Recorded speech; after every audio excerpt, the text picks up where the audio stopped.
Wah, benar-benar imut dan menggemaskan sekali ya melihat tingkah pola kucing-kucing ini. Apalagi kalau sudah didandani dengan aneka kostum lucu seperti ini. Ya, ide kreatif menciptakan kostum unik untuk kucing inilah yang kini sedang ditekuni oleh pria bernama Freddy Lugina Priyadi, warga Kota Bogor, Jawa Barat. Mantan guru honorer di sebuah sekolah dasar di Kabupaten Bogor ini memutuskan banting setir menjadi pengusaha pembuat aneka kostum untuk binatang kesayangan. Hasil karyanya inilah yang sukses mengantarkan dirinya meraup pundi-pundi rupiah. Kostum kucing buatannya ini banyak diminati dan laris manis di pasaran.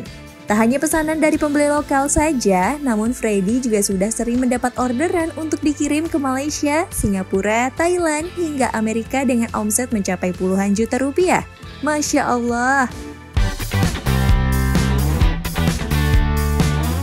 Pemirsa Cahaya Pagi, memberikan kostum kepada kucing merupakan salah satu bentuk memanjakan manusia kepada hewan peliharaannya. Banyak orang rela memperlakukannya secara istimewa, bahkan sampai rela menghabiskan banyak uang untuk mengurus binatang kesayangannya. Memelihara binatang tentu saja tidak hanya sebatas hobi, namun juga harus siap berkomitmen untuk merawat dan menyayanginya setulus hati. Islam mengajarkan umatnya untuk senantiasa berbuat baik kepada semua makhluk hidup, tak terkecuali kepada binatang. Rasulullah SAW dikenal amat menyayangi binatang. Para sahabat diajak untuk bisa menyayangi binatang karena perbuatan ini dapat mendatangkan pahala besar. Setiap air yang diberikan kepada hewan hidup untuk minumnya mendatangkan pahala. Hadis riwayat Bukhari dan Muslim. Selain itu, jika kita sayang dan memperlakukan binatang dengan baik, bahkan kepada seekor anjing sekalipun yang daging dan air liurnya haram, maka Allah SWT akan memberikan ampunan dosa bagi orang tersebut. Rasulullah SAW pernah berkisah mengenai seekor anjing yang mengelilingi sumur dan hampir mati kehausan. Lalu seorang pelacur dari Bani Israel melihatnya dan melepaskan sepatunya dan mengisinya dengan air. Dia memberikannya kepada anjing tersebut. Allah SWT mengampuni dosa-dosa wanita itu karena tindakan baiknya. Hadis riwayat Bukhari dan Muslim. Namun sebaliknya, Allah SWT sangat mengutuk manusia yang berbuat jahat dan menyakiti binatang, bahkan menjanjikan neraka kepada pelakunya. Suatu ketika Rasulullah SAW melihat ada rumah semut yang telah dibakar.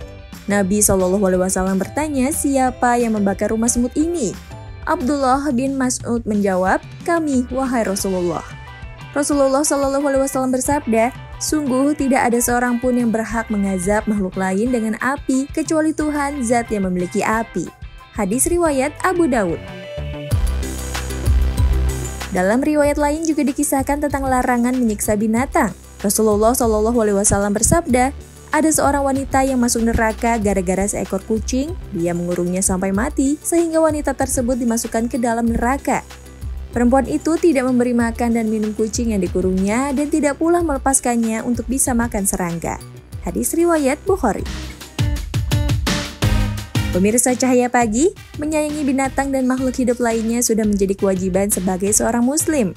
Namun demikian, satu hal yang perlu diperhatikan juga, kesibukan kita menyayangi binatang tentu jangan sampai melupakan ketaatan kita kepada Allah SWT.